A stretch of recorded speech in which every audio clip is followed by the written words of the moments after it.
నమస్తే welcome to off the record this is Tejaswi. Telugu Desam party Mahanadu పండుగకు count down మొదలైంది. ఈసారి మహానాడును ప్రత్యేకంగా ప్లాన్ చేసింది టీడీపీ అధిష్టానం. ఈసారి మహానాడు విశేషం ఏంటంటే టీడీపీ చరిత్రలో ఎన్నడూ నిర్వహించని చోట మహానాడు నిర్వహించనున్నారు. ఈ ఏడాది మహానాడుకు కడప జిల్లాను ఎంచుకుంది టీడీపీ. ఇప్పటికే ఏర్పాట్లను మొదలుపెట్టేసింది. వైసీపీ అధ్యక్షుడు జగన్ సొంత ఇలాకాలో పసుపు పండుగను ఘనంగా నిర్వహించేందుకు యాక్షన్లోకి దిగింది. ఈ పసుపు పండుగలో నారా లోకేష్ కి పార్టీ పరంగా ప్రమోషన్ లభిస్తుందన్న ప్రచారం తెలుగు తమ్ముళ్లలో ఆసక్తి రేపుతుందట.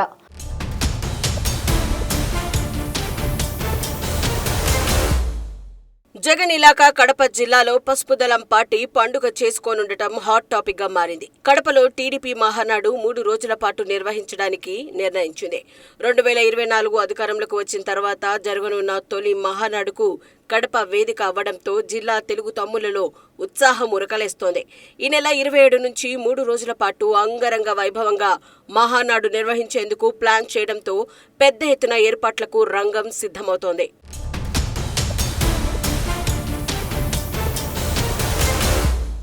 ఐటీ విద్యాశాఖ మంత్రిగా తనదైన ముద్ర వేసుకున్న నారా లోకేష్ కు టీడీపీలో నిర్ణయాత్మక పదవి ఇచ్చేందుకు కడప మహానాడు వేదిక అవుతుందన్న ప్రచారం జోరందుకుంది. లోకేష్ కు ప్రమోషన్ పై టీడీపీలో ఎప్పటి నుంచో చర్చ జరుగుతోంది. ఆ ప్రమోషన్ ఎలా ఉండబోతోందనే ప్రశ్నలకు ఈ మహానాడు సమాధానం చెప్పనుందని అంటున్నారు. టీడీపీ ఎగ్జిక్యూటివ్ ప్రెసిడెంట్ గా లోకేష్ ను నియమించే ఛాన్స్ ఉందంటున్నారు. నారా లోకేష్ కోసం పార్టీలో కొత్తగా ఎగ్జిక్యూటివ్ ప్రెసిడెంట్ పోస్ట్ క్రియేట్ చేయబోతున్నారట.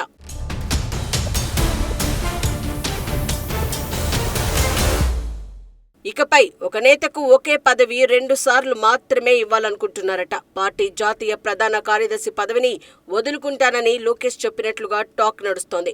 అందుకే కార్యనిర్వాహక అధ్యక్ష పదవిని ఏర్పాటు చేసే అవకాశం ఉందంటున్నారు. అదే జరిగితే టీడీపీ తొలి కార్యనిర్వాహక అధ్యక్షుడిగా లోకేష్ బాధ్యతలు చేపట్టడం లాంఛనమే. నారా లోకేష్ ఇప్పుడు పార్టీలోనూ ప్రభుత్వంలోనూ కీలకంగా ఉన్నారు. ఆయన తన ముద్రను అన్ని రకాలుగా చూపించుకుంటున్నారు. దీంతో పాటు కార్యకర్తలకు రెగ్యులర్ గా అందుబాటులో ఉంటున్నారు.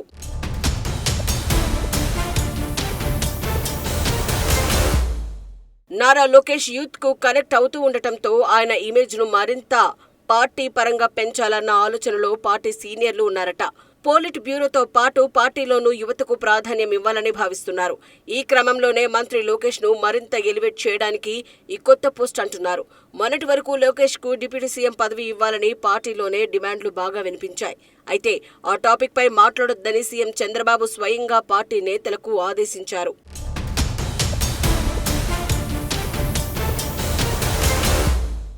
అటు పార్టీలోని ఇతర కీలక నేతలు మాత్రం పార్టీ పరంగా లోకేష్ కు మరింత ప్రాధాన్యత ఇవ్వాల్సిందేనని అంటున్నారు. రెగ్యులర్ గా కార్యకర్తలకు అందుబాటులో ఉండే లోకేష్ కు కీలక పదవి ఇస్తేనే పార్టీ మరింత బలోపేతమవుతుందని సూచిస్తున్నారు. అందుకే ఈ ఎగ్జిక్యూటివ్ ప్రెసిడెంట్ పోస్ట్ క్రియేట్ చేస్తున్నారట. ఐటీ విద్యాశాఖ మంత్రి నారా లోకేష్ స్పీడ్ పెంచారు. వ్యూహాత్మకంగా ఆయన అడుగులు వేస్తున్నట్లు పనితీరే చెబుతోంది.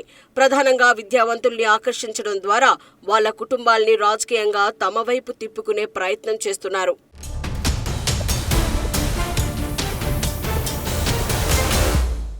లోకేష్ నేతృత్వంలో ఇప్పటి వరకు 91 ఐటీ ఎలక్ట్రానిక్స్ కంపెనీలు రాష్ట్రంలో ఏర్పాటుకు ముందుకొచ్చాయి.